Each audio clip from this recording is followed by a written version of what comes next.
जय हिंद दोस्तों, आपका हार्दिक स्वागत है आपके अपने चैनल दैलू एकेडमी पर। आपके लिए लेकर आए हैं दोस्तों करंट अफेयर के कुछ मोस्ट इंपोर्टेंट क्वेश्चन। और दोस्तों आप हमारे चैनल पर पहली बार आए हों तो चैनल को सब्सक्राइब कर लें, बेल आइकन प्रेस कर लें ताकि आने वाली क्लास का नोटिफिकेशन मिले आपको सबसे पहले। और दोस्तों क्लास अच्छी लगे तो अपने दोस्तों में ज़रूर शेयर करें। और इससे पहले की क्लास आपने ना देखी हो तो हमारी प्ले लिस्ट से जाकर इससे पहले की क्लास देख सकते हैं। और दोस्तों हमारे चैनल पर आपको सुबह 6 बजे डेली करंट अफेयर के टॉप 15 क्वेश्चन मिल जाया करेंगे। तो दोस्तों हमारे चैनल को सब्सक्राइब कर लें। चलते हैं दोस्तों आज की क्लास के पहले प्रश्न की तरफ। जैसे कि दोस्तों आज की क्लास का पहला प्रश्न है, B pro limited generative artificial intelligence पर उत्कृष्टता केंद्र स्थापित करने के लिए किस भारतीय संस्थान के साथ सहयोग कर रहा है? तो दोस्तों यह कर रहा है आईआईटी दिल्ली के साथ। यह आईआईटी दिल्ली के साथ कर रहा है। तो दोस्तों इसका राइट आंसर हो जाता है ऑप्शन नंबर सी। अब चलते हैं अगले प्रश्न की तरफ। जैसे कि दोस्तों अगला प्रश्न है, उस बैंक का नाम क्या है जिसने पेंशन भोगियों के लिए एक विशेष बचत खाते का अनावरण किया है? तो दोस्तों पेंशन भोगियों के लिए एक विशेष बचत खाते का अनावरण किस बैंक ने किया है? तो दोस्तों ये किया है कैनरा बैंक ने। कैनरा बैंक ने पेंशन भोगियों के लिए एक विशेष बचत खाते का अनावरण किया है। तो दोस्तों इसका राइट आंसर हो जाता है option number D. Option number D is right answer. अब चलते हैं अगले प्रश्न की तरफ। जैसे कि दोस्तों अगला प्रश्न है, चेन्नई में नया स्ट्रीट सर्किट बनाने के लिए किस संगठन ने तमिलनाडु सरकार के साथ सहयोग किया? तो दोस्तों चेन्नई में नया स्ट्रीट सर्किट बनाने के लिए किस संगठन ने तमिलनाडु राज्य की सरकार के साथ सहयोग किया है, यानी दोस्तों यह समझौते हस्ताक्षर किया है? तो दोस्तों यह किया है रेसिंग प्रमोशन प्राइवेट लिमिटेड ने। रेसिंग प्रमोशन प्राइवेट लिमिटेड ने किया है, यानी दोस्तों RRPL ने किया है। तो दोस्तों इसका राइट आंसर हो जाता है option number C. Option number C is right answer. अब चलते हैं अगले प्रश्न की तरफ। जैसे कि दोस्तों अगला प्रश्न है, कौन सी फिल्म G20 फिल्म फेस्टिवल की शुरुआत फिल्म के रूप में काम कर रहेगी? तो दोस्तों G20 फिल्म फेस्टिवल की शुरुआत में फिल्म कौन सी है जो काम करेगी? तो दोस्तों यह है पाथेर पांचाली है। तो दोस्तों इसका राइट आंसर हो जाएगा option number A. Option number A is right answer. अब चलते हैं अगले प्रश्न की तरफ। जैसे कि दोस्तों अगला प्रश्न है, कितने राज्य और केंद्र शासित प्रदेश प्रधानमंत्री उच्चतर शिक्षा अभियान में शामिल हो गए? तो दोस्तों प्रधानमंत्री उच्चतर शिक्षा में शामिल कितने राज्य और केंद्र शासित प्रदेश हुए हैं? तो दोस्तों ये हुए हैं 22 राज्य और केंद्र शासित प्रदेश मिलाकर प्रधानमंत्री उच्चतर शिक्षा अभियान में शामिल हुए हैं। तो दोस्तों इसका राइट आंसर हो जाएगा option number A. Option number A is right answer. अब चलते हैं अगले प्रश्न की तरफ। जैसे कि दोस्तों अगला प्रश्न है, PM ई बस सेवा के हिस्से के रूप में कितने ई बसें तैनात करने की योजना है? तो दोस्तों PM ई बस सेवा के हिस्से के रूप में कितनी बसें तैनात की जाएंगी? ई बसें यानी दोस्तों इलेक्ट्रॉनिक बसें तैनात की जाएंगी। तो दोस्तों यह की जाएंगी 10,000 बसें PM ई बस सेवा के लिए इलेक्ट्रॉनिक बस तैनात की जाएंगी। तो दोस्तों इसका राइट आंसर हो जाएगा option number B. Option number B is right answer. अब चलते हैं अगले प्रश्न की तरफ। जैसे कि दोस्तों अगला प्रश्न है, आज़ादी का अमृत महोत्सव मनाने के लिए वायुसेना स्टेशनों द्वारा किस अभियान के तहत कार्यक्रम आयोजित किया गए? तो दोस्तों आज़ादी का अमृत महोत्सव मनाने के लिए वायुसेना स्टेशनों द्वारा अभियान के तहत किस कार्यक्रम का आयोजन किया गया? तो दोस्तों यह किया गया मेरी माटी मेरा देश अभियान। मेरी माटी मेरा देश अभियान के तहत अमृत महोत्सव वायुसेना ने मनाया। तो दोस्तों इसका राइट आंसर हो जाएगा option number B. Important question है, स्टार लगाकर नोट करें। अब चलते हैं अगले प्रश्न की तरफ। जैसे कि दोस्तों अगला प्रश्न है, भारत सरकार द्वारा कितने बड़े सहायता जहाज़ों के निर्माण की योजना बनाई गई? तो दोस्तों भारत सरकार द्वारा कितने बड़े सहायता जहाज निर्माणों का आयोजन किया गया? तो दोस्तों यह किया गया पाँच बड़े जहाज़ों का सहायता जहाज़ों के रूप में निर्माण किया गया है। तो दोस्तों इसका राइट आंसर हो जाएगा ऑप्शन नंबर सी।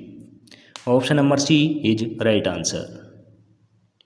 अब चलते हैं अगले प्रश्न की तरफ। जैसे कि दोस्तों अगला प्रश्न है, आरबीआई द्वारा उपलब्ध कराए गए आंकड़ों के अनुसार मार्च 2022 से मार्च 2023 तक क्रेडिट कार्ड डिफ़ॉल्ट में कितने प्रतिशत की वृद्धि हुई? तो दोस्तों आरबीआई द्वारा उपलब्ध कराए गए आंकड़ों में मार्च 2022 से मार्च 2023 तक क्रेडिट कार्ड डिफ़ॉल्ट में कितने प्रतिशत वृद्धि हुई है? तो दोस्तों यह हुई है 1.94%। 1.94% हुई है। तो दोस्तों इसका राइट आंसर हो जाएगा option number B. Option number D is right answer. अब चलते हैं अगले प्रश्न की तरफ। जैसे कि दोस्तों अगला प्रश्न है, उस तूफान का नाम क्या है जो हाल ही में जापान में आया है जिससे भारी वर्षा और तेज़ हवाएं चली?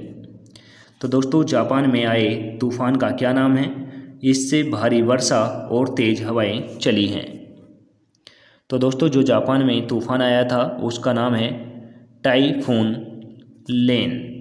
लेन इसका नाम है और इससे तेज़ बारिश और तेज़ हवाएं चली हैं। तो दोस्तों इसका राइट आंसर हो जाता है option number A. Option number A is right answer. अब चलते हैं अगले प्रश्न की तरफ। जैसे कि दोस्तों अगला प्रश्न है, हाल ही में किस देश में ब्यूबोनिक प्लेग के 2 मामले सामने आए? तो दोस्तों ब्यूबोनिक प्लेग के 2 मामले किस देश में सामने आए हैं? तो दोस्तों ये आए हैं चीन में ब्यूबोनिक प्लेग के 2 मामले सामने आए हैं। तो दोस्तों इसका राइट आंसर हो जाता है option number B. Option number B is right answer. अब चलते हैं अगले प्रश्न की तरफ। जैसे कि दोस्तों अगला प्रश्न है, भारत में किस संगठन ने विमानन क्षेत्र में लैंगिक समानता को बढ़ावा देने के लिए पहल की? तो दोस्तों भारत के किस संगठन द्वारा विमानन क्षेत्र में लैंगिक समानता को बढ़ाने के लिए पहल की है? तो दोस्तों यह की है भारतीय विमानन महानिदेशक यानी दोस्तों DGCA ने की है। तो दोस्तों इसका राइट आंसर हो जाता है option number A. Option number A is right answer. अब चलते हैं अगले प्रश्न की तरफ। जैसे कि दोस्तों अगला प्रश्न है, निम्नलिखित में से कौन सा उन सहकारी बैंकों में से एक नहीं है जिन्हें हाल ही में आरबीआई द्वारा लगाए गए दंड का सामना करना पड़ा? तो दोस्तों सहकारी बैंकों में से एक नहीं है जिन्हें हाल ही में आरबीआई द्वारा लगाए गए दंड का सामना करना पड़ा। तो दोस्तों ऐसा है दिल्ली राज्य सहकारी बैंक लिमिटेड। दिल्ली राज्य सहकारी बैंक लिमिटेड है। तो दोस्तों इसका राइट आंसर हो जाएगा option number D. Option number D is right answer. अब चलते हैं अगले प्रश्न की तरफ। जैसे कि दोस्तों अगला प्रश्न है, निम्नलिखित में से किस बैंक ने मेघालय में प्रारंभिक बचपन के विकास और मानसिक स्वास्थ्य में सुधार के लिए 40.5 मिलियन अमेरिकी डॉलर का ऋण स्वीकृत किया? तो दोस्तों यह किया है एशिया विकास बैंक ने। एशिया विकास बैंक ने क्या है? तो दोस्तों इसका राइट आंसर हो जाएगा ऑप्शन नंबर बी। यह मेघालय की सरकार ने लिया है और यह दोस्तों 40.5 मिलियन अमेरिकी डॉलर का ऋण प्राप्त हुआ है। अब चलते हैं अगले प्रश्न की तरफ। जैसे कि दोस्तों अगला प्रश्न है, विमान उड़ाने के लिए डिजाइन किए गए ह्यूमनॉइड रोबोट पीबोट को विकसित करने के लिए कौन सी संस्थान जिम्मेदार है? तो दोस्तों इसे जिम्मेदार है Korea advanced institute of science and technology. यानी दोस्तों इसका राइट आंसर हो जाएगा option number B. Option number B is right answer. अब चलते हैं अगले प्रश्न की तरफ। जैसे कि दोस्तों अगला प्रश्न है BS अरुणाचलम जिनका हाल ही में निधन हो गया है किस पेशे से संबंधित थे? BS अरुणाचलम किस पेशे से संबंधित थे और इनका हाल ही में निधन हो गया है? दोस्तों यह पेशे से संबंधित थे, एक प्रमुख वैज्ञानिक हैं और इनका हाल ही में निधन हो गया है। तो दोस्तों इसका राइट आंसर हो जाएगा option number option number A is right answer.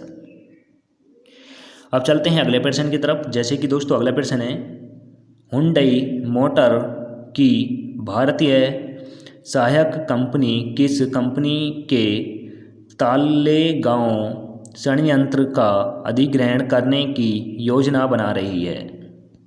तो दोस्तों हुंडई मोटर्स की भारतीय सहायक कंपनी किस कंपनी के तालेगांव संयंत्र का अधिग्रहण करने की योजना बना रही है?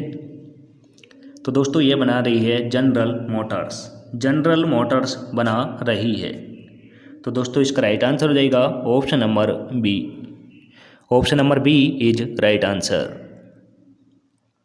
अब चलते हैं अगले प्रश्न की तरफ। जैसे कि दोस्तों अगला प्रश्न है महिला वर्ग में जुलाई 2023 के लिए ICC player of the month किसे नामित किया गया है? तो दोस्तों जुलाई 2023 के लिए ICC player of the month महिला वर्ग में किसे चुना गया है? तो दोस्तों ICC player of the month जुलाई के मंथ में महिलाओं में से किसे चुना गया है? तो दोस्तों यह चुना गया है एशले गार्डनर को चुना गया है। तो दोस्तों इसका राइट आंसर हो जाएगा option number C. Option number C is right answer. अब चलते हैं अगले प्रश्न की तरफ। जैसे कि दोस्तों अगला प्रश्न है एशिया कप 2023 कब होने वाला है? तो दोस्तों एशिया कप 2023 कब होने वाला है? तो दोस्तों यह होने वाला है 30 अगस्त से 7 सितंबर 2023 तक।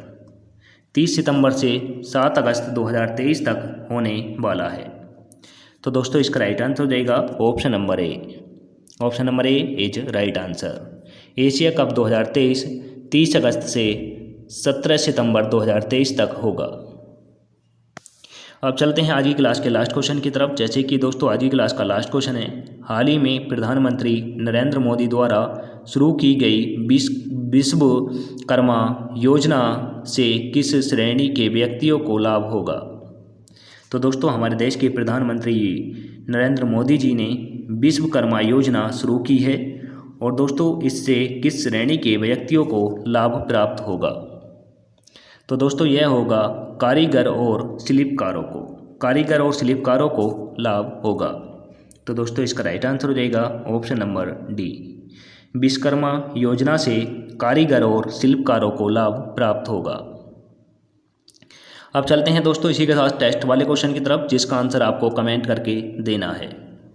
तो दोस्तों क्वेश्चन है इसरो के मिशन आदित्य L1 का उद्देश्य क्या है? तो दोस्तों इसरो द्वारा एक मिशन और लॉन्च किया जा रहा है आदित्य L1 और इस मिशन का उद्देश्य क्या है? तो दोस्तों ऑप्शन नंबर ए में दे रखा है चंद्र ग्रह का पता लगाने के लिए। ऑप्शन नंबर बी में दे रखा है दोस्तों चंद्र ग्रह का अध्ययन करने के लिए। ऑप्शन नंबर ए में दे रखा था दोस्तों मंगल ग्रह का पता लगाने के लिए। और दोस्तों ऑप्शन नंबर सी में दे रखा है सूर्य का अध्ययन करने के लिए। ऑप्शन नंबर डी में दे रखा है दोस्तों पृथ्वी के वायुमंडल का अध्ययन करने के लिए। तो दोस्तों इसका आंसर आप कमेंट करके दें। और इसी के साथ आज की क्लास समाप्त होती है। आपको क्लास कैसी लगी कमेंट करके ज़रूर बताएं। क्लास अच्छी लगी हो तो दोस्तों अपने दोस्तों में ज़रूर शेयर करें। चैनल पर पहली बार आए हो तो दोस्तों चैनल को सब्सक्राइब कर लें, बेल आइकन प्रेस कर लें ताकि आने वाली क्लास का नोटिफिकेशन मिले आपको सबसे पहले। और दोस्तों हमारे टेलीग्राम चैनल का लिंक आपको डिस्क्रिप्शन में मिल जाएगा, वहां से जाकर आप PDF डाउनलोड कर सकते हैं। मिलेंगे दोस्तों नेक्स्ट क्लास के साथ। जय हिंद, वंदे मातरम।